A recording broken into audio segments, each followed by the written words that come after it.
Managerial എക്കണോമിക്സിൻ്റെ ഇന്നത്തെ ക്ലാസ്സിൽ നമ്മൾ ഡിസ്കസ് ചെയ്യുന്നത് പ്രൈസിങ് പോളിസീസ് ആൻഡ് പ്രാക്ടീസസ് എന്ന ചാപ്റ്ററിലെ ഫസ്റ്റ് ഭാഗമാണ്. അതിൽ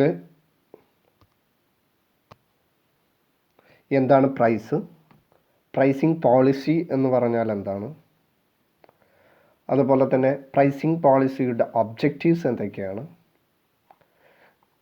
എന്തൊക്കെ ഫാക്ടേഴ്സാണ് ഒരു പ്രോഡക്റ്റിൻ്റെ പ്രൈസ് ഫിക്സ് ചെയ്യുമ്പോൾ ഉണ്ടാകുന്നത് എന്നീ കാര്യങ്ങളെക്കുറിച്ചാണ് ഇന്ന് നമ്മൾ പഠിക്കുന്നത്.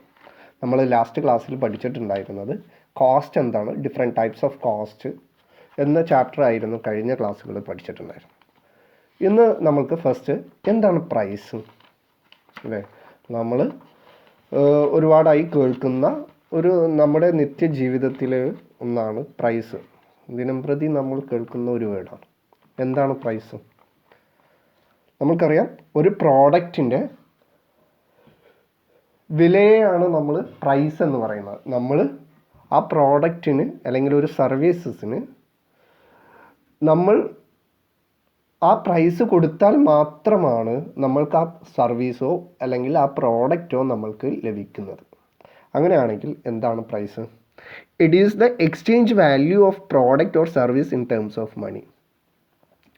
മോണിറ്ററി ടേമിലുള്ള അല്ലെങ്കിൽ സാമ്പത്തികമായ അല്ലെങ്കിൽ ക്യാഷിൻ്റെ ബേസിസിൽ ഒരു പ്രോഡക്റ്റോ ഒരു സർവീസോ എക്സ്ചേഞ്ച് ചെയ്യുമ്പോൾ അതിനുണ്ടാവുന്ന വാല്യൂ, നമ്മൾക്ക് അത് കിട്ടണമെങ്കിൽ നമ്മൾ കൊടുക്കുന്ന വാല്യൂ, അതിനെയാണ് നമ്മൾ എന്തെന്ന് പറയുന്നത്?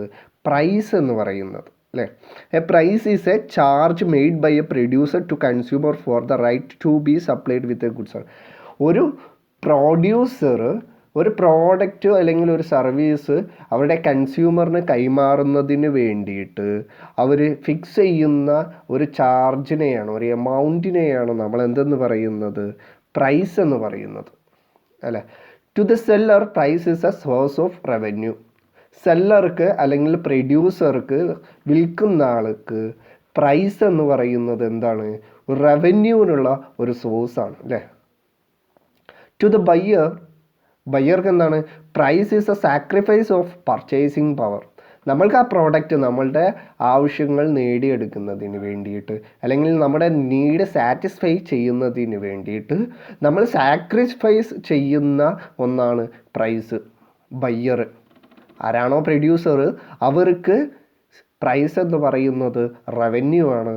ആരാണോ ബയ്യർ, അവർക്ക് പ്രൈസ് എന്ന് പറയുന്നത് ഒരു സാക്രിഫൈസിങ് അല്ലെങ്കിൽ പ്രൈസ് എന്ന് പറയുന്നത് നമ്മളുടെ നീഡ് സാറ്റിസ്ഫൈ ചെയ്യാനുള്ള ഒരു സാക്രിഫൈസിങ് ഒന്നാണ് എന്ത്? പ്രൈസ് എന്ന് പറയുന്നത്.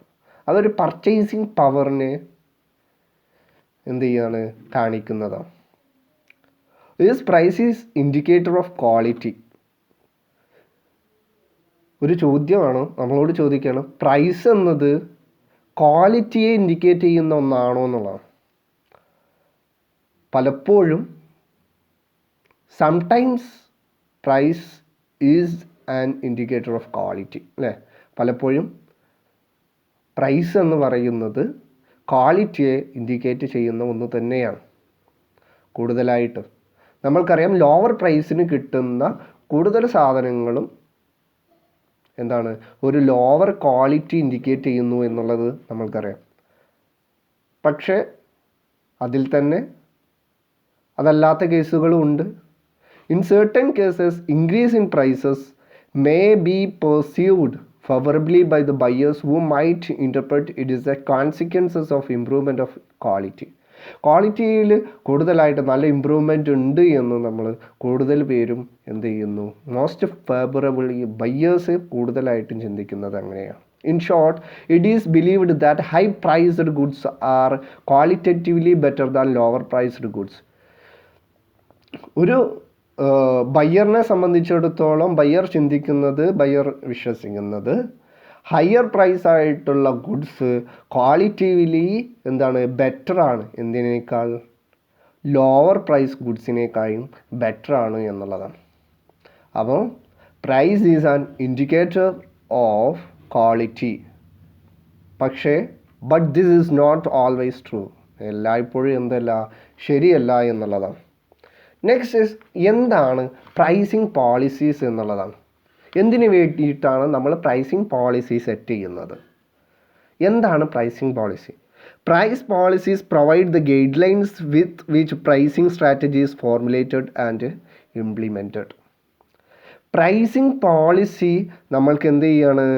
ഗൈഡ് ലൈൻസ്, എങ്ങനെയാണ് പ്രൈസ് സെറ്റ് ചെയ്യേണ്ടത് എന്നതിനെ വെച്ച്, എങ്ങനെയാണ് അതിനെ മാനേജ് ചെയ്യേണ്ടത് എന്ന്, എങ്ങനെയാണ് പ്രൈസ് ഫോർമുലേറ്റ് ചെയ്യേണ്ടത്, അത് ഇംപ്ലിമെൻറ്റ് ചെയ്യുന്നത് എന്നുള്ളതിനെക്കുറിച്ച് കൃത്യമായിട്ടുള്ള വിവരം തരുന്നതിനെയാണ് നമ്മൾ പ്രൈസിങ് പോളിസി എന്ന് പറയുന്നത്. It is the policy adopted to determine the price of a product. ഈ പോളിസി കൂടുതലായിട്ട് പ്രൈസിങ് പോളിസി എന്താണ്?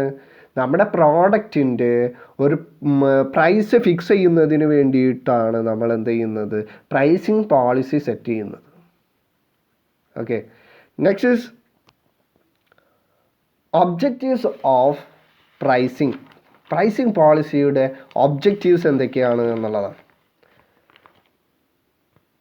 എന്താണ് പ്രൈസിങ്ങിൻ്റെ അല്ലെങ്കിൽ പ്രൈസിങ് പോളിസിയുടെ objectives?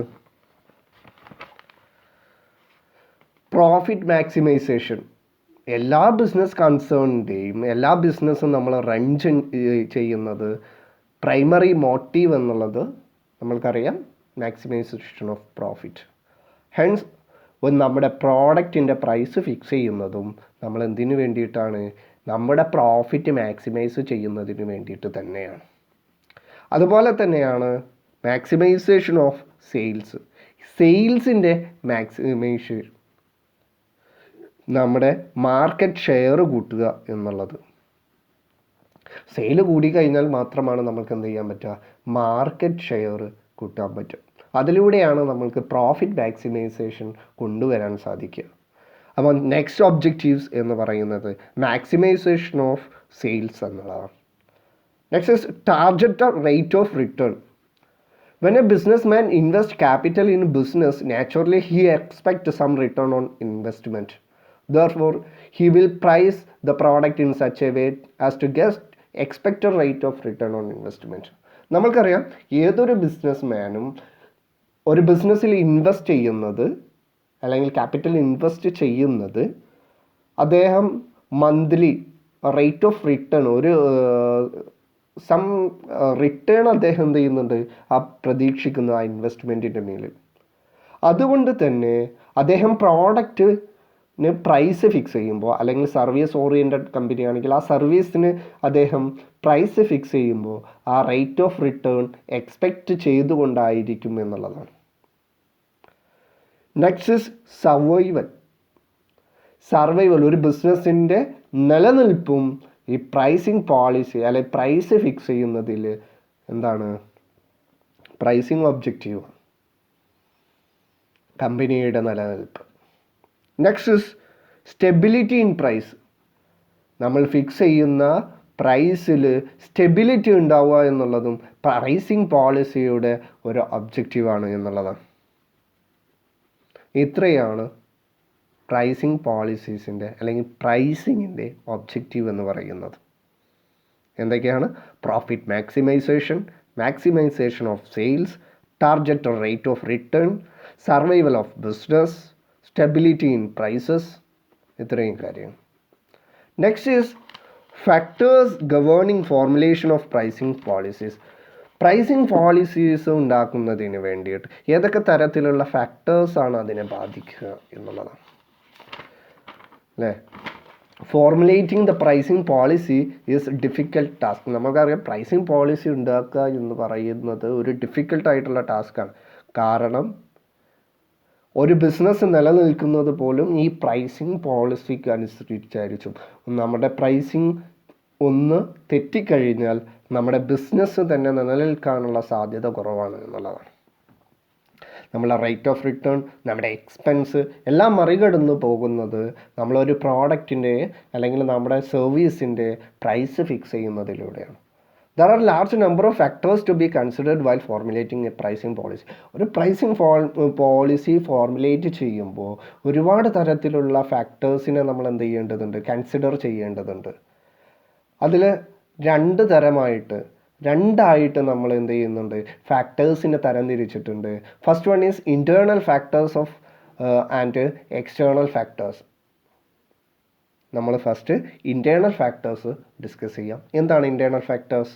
Internal factors are those factors which lie within the control of the organisation. ഓർഗനൈസേഷൻ്റെ കൺട്രോളിൽ വരുന്ന ഫാക്ടേഴ്സിനെയാണ് നമ്മൾ എന്തെന്ന് പറയുന്നത്, ഇൻറ്റേർണൽ ഫാക്ടേഴ്സ് എന്ന് പറയുന്നത്. Internal factors are those factors which lie within the control of the organization. Organisation നമ്മളെ ബിസിനസ് കൺസേൺ, നമ്മുടെ കമ്പനിയുടെ കൺട്രോളിൽ വരുന്ന കാര്യങ്ങളെയാണ് നമ്മൾ ഇൻറ്റേർണൽ ഫാക്ടേഴ്സ് എന്ന് പറയുന്നത്. നമ്മൾ വേരിയസ് ഇൻറ്റേർണൽ ഫാക്ടേഴ്സിനെ കുറിച്ച് പഠിക്കാം. ഫസ്റ്റ് വൺ കോസ്റ്റ്, ചെലവുകൾ അല്ലേ. The most important factors influence in the price is the cost of production. പ്രൊഡക്ഷൻ്റെ ചിലവുകൾ, കോസ്റ്റ് ഓഫ് പ്രൊഡക്ഷൻ എന്ന് പറയുന്നത് മോസ്റ്റ് ഇമ്പോർട്ടൻ്റ് ആയിട്ടുള്ള പ്രൈസിനെ ബാധിക്കുന്ന ഒന്നാണ് കോസ്റ്റ് ഓഫ് പ്രൊഡക്ഷൻ. ഇത് ഇൻറ്റേർണൽ ഫാക്ടറാണ്. Okay, next is objectives. Price are to be fixed keeping the objectives in view. നമ്മുടെ ഒബ്ജക്റ്റീവ്സ് എന്താണ്? Maximisation of sale, target rate of return, stability in price, ഇതെല്ലാം ഇൻറ്റേർണൽ ഫാക്ടേഴ്സാണ്. അതുകൊണ്ട് തന്നെ നമ്മുടെ ഒബ്ജക്റ്റീവ് എന്ന് പറയുന്നത് ഇൻറ്റേർണൽ ഫാക്ടേഴ്സ് ഓഫ് പ്രൈസിങ് പോളിസിയാണ്. Next is organisational factors. ഓർഗനൈസേഷൻ്റെ ലക്ഷ്യങ്ങൾ, ഓർഗനൈസേഷനുള്ളിൽ വരുന്ന organisational factors refers to internal arrangement or mechanism for decision making. Implementation, internal arrangement, അതേപോലെ തന്നെ മെക്കാനിസം ഫോർ ഡിസിഷൻ, ഇതെല്ലാം ഈ ഓർഗനൈസേഷണൽ ഫാക്ടേഴ്സാണ്. ഇതെല്ലാം തന്നെ ഇൻറ്റേർണൽ ഫാക്ടേഴ്സ് ഓഫ് പ്രൈസിങ് പോളിസിയാണ്. Okay, next is marketing mix. Price, product, place, promotion, pace and politics are the important elements of marketing mix.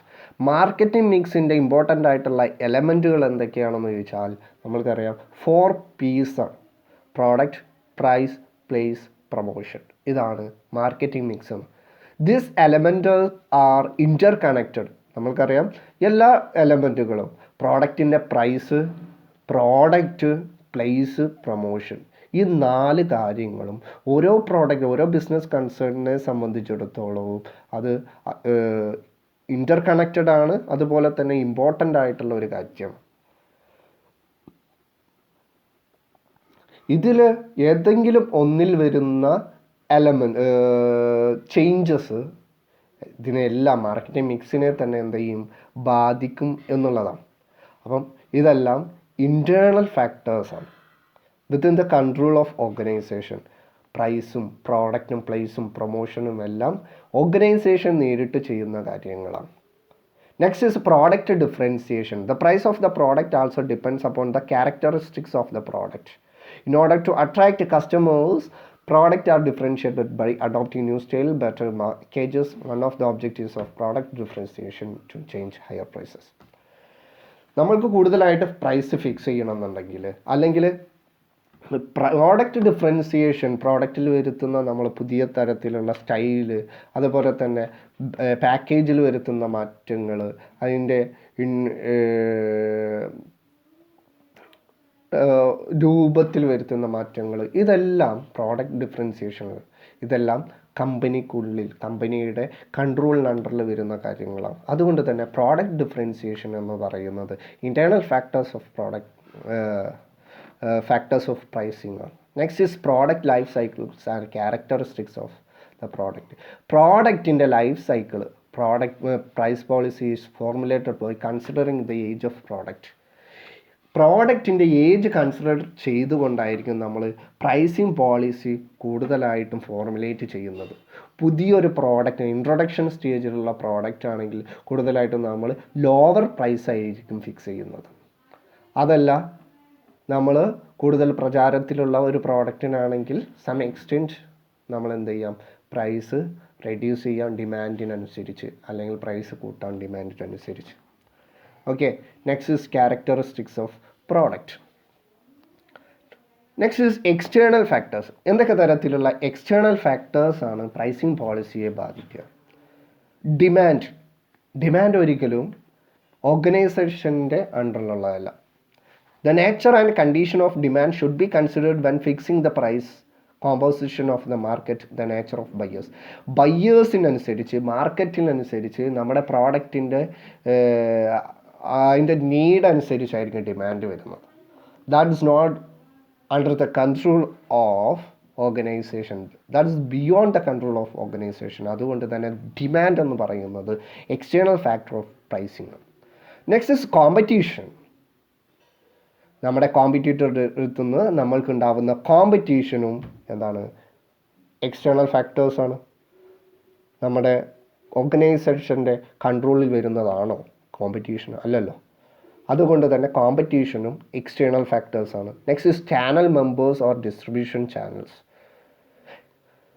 Distribution channels also sometimes affect the price. നമ്മൾ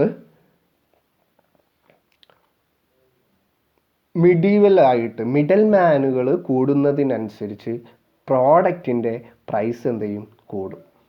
അപ്പം നമ്മുടെ channel മെമ്പേഴ്സും അതേപോലെ തന്നെ distribution ചാനലും നമ്മൾ നിശ്ചയിക്കുന്നതും ഒരു pricing ഫാക്ടറാണ്.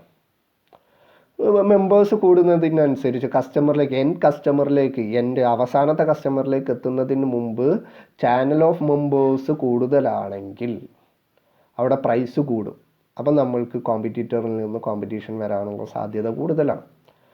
അതുകൊണ്ട് തന്നെ അവിടെ ഇതെല്ലാം എക്സ്റ്റേണൽ ഫാക്ടേഴ്സാണ്, നമ്മുടെ കൺട്രോളിൽ വരുന്ന കാര്യങ്ങളല്ല. ഇതും പ്രൈസിങ് പോളിസിയെ ബാധിക്കുമെന്നുള്ളതാണ്. Next is general economic conditions. രാജ്യത്തിൽ നിലനിൽക്കുന്ന എക്കണോമിക് കണ്ടീഷൻസും പ്രൈസിങ് പോളിസിയെ ബാധിക്കുന്ന ഒരു ഫാക്ടറാണ്. അതും ബിയോണ്ട് ദ കൺട്രോൾ ഓഫ് ഓർഗനൈസേഷനാണ്. ഗവൺമെൻറ് പോളിസീസ്, നമ്മൾക്കറിയാം ഗവൺമെൻറ് മാറി വരുന്ന ഗവൺമെൻറ്റുകൾ എടുക്കുന്ന പോളിസീസും നമ്മുടെ പ്രോഡക്റ്റിൻ്റെ പ്രൈസിനെ ബാധിക്കുന്നതാണ്. നെക്സ്റ്റ് ഇസ് നമുക്കറിയാം ടാക്സ് കൂടുന്നതിനനുസരിച്ച് പ്രൈസ് കൂടാറുണ്ട്, ടാക്സ് കുറയുന്നതിനനുസരിച്ച് എന്ത് ചെയ്യാറുണ്ട്? നികുതി കുറയുന്നതിനനുസരിച്ച് പ്രോഡക്റ്റിൻ്റെ പ്രൈസ് കുറയാറുണ്ട്. അപ്പോൾ ഗവൺമെൻറ്റിൻ്റെ പോളിസിക്ക് അനുസരിച്ചും എന്ത് ചെയ്യാറുണ്ട്? പ്രോഡക്റ്റിൻ്റെ പ്രൈസിൽ മാറ്റം വരാറുണ്ട്. നെക്സ്റ്റ് ഇസ് റിയാക്ഷൻ ഓഫ് കൺസ്യൂമേഴ്സിൻ്റെ റിയാക്ഷൻ അനുസരിച്ച് അതും ബിയോണ്ട് ദ കൺട്രോൾ ഓഫ് ഓർഗനൈസേഷനാണ്. നെക്സ്റ്റ് ഇമ്പോർട്ടൻ്റ് ആയിട്ടുള്ള നമ്മൾക്ക് ഈ ചാപ്റ്ററിൽ കൂടുതലായിട്ട് വളരെ ഇമ്പോർട്ടൻ്റ് ആയിട്ട് പഠിക്കേണ്ട ഒന്നാണ് steps in formulating pricing policies. Pricing പോളിസിയുടെ സ്റ്റെപ്സ് എങ്ങനെയാണ് നമുക്കൊരു പ്രൈസിങ് പോളിസി ഉണ്ടാക്കുക എന്നുള്ളതാണ്. Pricing decisions are the most important decision to taken by a business enterprise. ഒരു ബിസിനസ് എൻ്റർപ്രൈസസിനെ സംബന്ധിച്ചിടത്തോളം അല്ലെങ്കിൽ ഒരു കമ്പനിയെ സംബന്ധിച്ചിടത്തോളം ഏറ്റവും വലിയ ഡിസിഷൻസ് നമ്മൾ എടുക്കേണ്ടത്, ഒരു കമ്പനി എടുക്കേണ്ട ഏറ്റവും നല്ല രീതിയിൽ എടുക്കേണ്ട ഏറ്റവും ഇമ്പോർട്ടൻ്റ് ആയിട്ടുള്ള എടുക്കേണ്ട ഡിസിഷൻ എന്തെന്ന് ചോദിച്ചു കഴിഞ്ഞാൽ അത് പ്രൈസിങ് ഡിസിഷനാണ്. Okay, the process of determining pricing decision means decision determining price of a product. ഇനി എന്തൊക്കെ ഫസ്റ്റ് നമ്മൾ എന്ത് സ്റ്റെപ്പാണ് എടുക്കേണ്ടത്? ഇതിൻ്റെ സ്റ്റെപ്സാണ് പറയുന്നത്. ഫസ്റ്റ് സ്റ്റെപ്പ് എന്ന് പറയുന്നത് selecting the pricing object. First the firm should decide what it wants to accomplish with a given product. Pricing objective എന്ത് ചെയ്യുക? സെറ്റ് ചെയ്യുക, സെലക്ട് ചെയ്യുക എന്നുള്ളതാണ്. എന്താണ് ഈ ഒരു പ്രോഡക്റ്റിന് പ്രൈസ് ചെയ്യുന്നതിലൂടെ നമ്മൾ ലക്ഷ്യം വെക്കുന്നത്? നമ്മൾക്ക് എത്ര ശതമാനം പ്രോഫിറ്റ് വേണം, അല്ലെങ്കിൽ എത്ര ശതമാനം ഡിമാൻഡ്, അല്ലെങ്കിൽ നമ്മുടെ ലക്ഷ്യം എന്താണ്? നമ്മളെ കമ്പനിയുടെ ഗ്രോത്ത് ആണ്, അല്ലെങ്കിൽ മാക്സിമൈസേഷൻ, പ്രോഫിറ്റ് മാക്സിമൈസേഷൻ, അല്ലെങ്കിൽ സെയിൽസ് കൂട്ടുകയാണ്. എന്താണ് നമ്മുടെ ഒബ്ജക്റ്റീവ്സ് എന്നുള്ളത് സെറ്റ് ചെയ്യുക എന്നുള്ളതാണ്. First one, select the pricing objective. Second one, determining the demand. Each price leads to different levels of demand. Therefore, price affect marketing objectives differently. The firm will have to determine the different quantities. നമ്മുടെ ഡിമാൻഡിനെ determine ചെയ്യാം. നമുക്കറിയാം different തരത്തിൽ different പ്രൈസിൽ നമ്മൾക്ക് demand ഉണ്ടായിരിക്കും. അപ്പോൾ ഡിമാൻഡിനെ determine ചെയ്യുക എന്നുള്ളതും ഫസ്റ്റ് പ്രൈസിങ് ഒബ്ജക്റ്റീവിന്, അതായത് കൂടുതലായിട്ട് ഡിമാൻഡ് വേണം എന്നുണ്ടെങ്കിൽ നമ്മൾ എന്ത് ചെയ്യേണ്ടി വരും? പ്രൈസ് കുറവാക്കേണ്ടി വരും, അല്ലെങ്കിൽ ഹയർ പ്രൈസ് എന്ത് ചെയ്യേണ്ടി വരും? നമ്മൾ ഡിമാൻഡിന് അനുസരിച്ച് ലോവർ പ്രൈസ് കൊടുക്കേണ്ടി വരും. അപ്പോൾ ഡിമാൻഡിനെ ഡിറ്റർമിൻ ചെയ്യുക എന്നുള്ളതാണ്. എസ്റ്റിമേറ്റിംഗ് കോസ്റ്റ്, നമ്മൾക്ക് വന്നിട്ടുള്ള കോസ്റ്റ് ഓഫ് പ്രൊഡക്ഷനെ കുറിച്ച്, ആ ഒരു പ്രോഡക്റ്റ് പ്രൊഡ്യൂസ് ചെയ്യുന്നതിന് വേണ്ടിയിട്ട് നമ്മൾക്ക് വന്നിട്ടുള്ള കോസ്റ്റ്, ചിലവുകൾ എന്തൊക്കെയാണ് എന്നുള്ളതിനെ കുറിച്ച് എസ്റ്റിമേറ്റ് ചെയ്യാം. അനലൈസിങ് പ്രൈസസ് ഓഫ് കോമ്പറ്റീറ്റേഴ്സ്, നാലാമത്തെ സ്റ്റെപ്പ് നമ്മൾ നമ്മുടെ കോസ്റ്റ്, നമ്മൾക്ക് ഒരു പെന്ന് പ്രൊഡ്യൂസ് ചെയ്യണമെങ്കിൽ ഇത്ര രൂപ വന്നു എന്നുള്ളത് നമ്മൾ കൃത്യമായിട്ട് റോ മെറ്റീരിയൽ, എല്ലാ തരത്തിലുള്ള factors of production, cost of production എന്ത് ചെയ്യുക? എസ്റ്റിമേറ്റ് ചെയ്യും. നെക്സ്റ്റ്, ഈ ഒരു പ്രൈസിൽ നമ്മുടെ കോമ്പറ്റീറ്റർ, ഈ ഒരു പ്രോഡക്റ്റിൽ നമ്മുടെ കോമ്പറ്റീറ്റേഴ്സ് ആരൊക്കെയാണ്, അവരുടെ പ്രൈസ്, അവരെത്രയാണ് ആ ഒരു പ്രോഡക്റ്റിന് പ്രൈസ് നിശ്ചയിച്ചിട്ടുള്ളത്. അപ്പോൾ കോമ്പറ്റീറ്റേഴ്സിൻ്റെ ആ പ്രോഡക്റ്റിൻ്റെ അല്ലെങ്കിൽ ആ സർവീസസിൻ്റെ പ്രൈസ് എന്ത് ചെയ്യുക? അനലൈസ് ചെയ്യുക എന്നുള്ളതാണ് നാലാമത്തെ step. Next is pricing method set ചെയ്യുക. ഒരുപാട് തരത്തിലുള്ള പ്രൈസിങ് മെത്തേഡ്സ് ഉണ്ട്.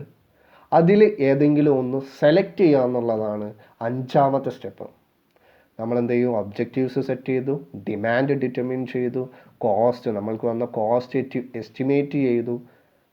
നാലാമതായിട്ട് നമ്മൾ നമ്മുടെ കോമ്പറ്റീറ്റേഴ്സിൻ്റെ പ്രൈസ് അനലൈസ് ചെയ്തു. അഞ്ചാമതായിട്ട് നമ്മൾ ഏത് തരത്തിലാണ് പ്രൈസ് ഫിക്സ് ചെയ്യേണ്ടത് എന്നുള്ളതിൻ്റെ പ്രൈസിങ് മെത്തേഡ് എന്ത് ചെയ്യുക? സെലക്ട് ചെയ്യാം. Value price, cost plus pricing ഉണ്ട്, അതെല്ലാം നമുക്ക് ഇനി പഠിക്കാനുണ്ട്. ആറാമതായിട്ട് ഫൈനൽ പ്രൈസ് ഫിക്സ് ചെയ്യാം. അപ്പോൾ 6 പ്രോസസ്സാണുള്ളത്. എന്തൊക്കെയാണ്? ഫസ്റ്റ് നമ്മൾ നമ്മുടെ പ്രൈസ് ചെയ്യാനുള്ള നമ്മുടെ കമ്പനിയുടെ objectives set, selecting the pricing objective. രണ്ടാമതായിട്ട് നമ്മൾ നമ്മുടെ പ്രോഡക്റ്റിൻ്റെ ഡിമാൻഡിനെ ഡിറ്റർമിൻ ചെയ്യാം. മൂന്നാമതായിട്ട് നമ്മൾക്ക് വന്നിട്ടുള്ള ചിലവുകൾ, നമ്മുടെ എസ്റ്റിമേറ്റിംഗ് കോസ്റ്റ്, ആ ഒരു പ്രോഡക്റ്റ് പ്രൊഡ്യൂസ് ചെയ്യുന്നതിന് വന്നിട്ടുള്ള നമ്മുടെ കോസ്റ്റ് എന്തൊക്കെയാണ് എന്നുള്ളത് എന്ത് ചെയ്യുക? എസ്റ്റിമേറ്റ് ചെയ്യുക. അതിനുശേഷം കോമ്പറ്റീറ്ററിൻ്റെ അതേ പ്രോഡക്റ്റിൻ്റെ അതേ സർവീസിൻ്റെ പ്രൈസ് നമ്മൾ അനലൈസ് ചെയ്യുക. അഞ്ചാമതായിട്ട് ഒരു പ്രൈസിങ് മെത്തേഡ് സെലക്ട് ചെയ്യുക. ആറാമതായിട്ട് സെറ്റിംഗ് ദ ഫൈനൽ പ്രൈസ്. ഇത്രയാണ് steps in formulating pricing policy എന്ന് പറയുന്നത്. Okay, thank you.